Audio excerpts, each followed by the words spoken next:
রোজ দিনের মতো আজকেও হাজির হয়ে গেছি রাতের খাবার নিয়ে। তবে আজকে শুক্রবার, আমাদের বাড়িতে নিরামিষ হয়। তো আশা করছি আজকের রেসিপিটা আপনাদের খুবই ভালো লাগবে। তো এখানে একটা ময়দার লেচি নিয়ে বড় করে রুটির মতো করে বেলে নিয়েছি, ওপরে 1 চামচ তেল দিয়ে হাত দিয়ে ভরিয়ে দিয়েছি।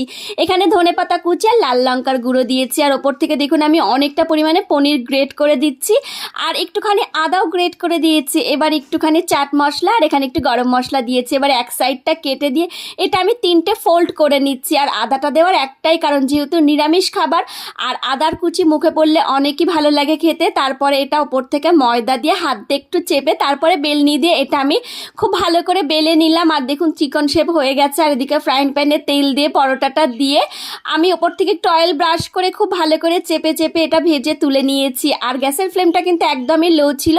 আর এটা দেখতে কিন্তু অনেকটা সফট হয়েছে, পরোটাটার খেতেও কিন্তু অনেক টেস্টি হয়েছিল। নামানোর পরে ওপর থেকে একটুখানি আমি গোলমরিচের গুঁড়ো দিয়েছিলাম।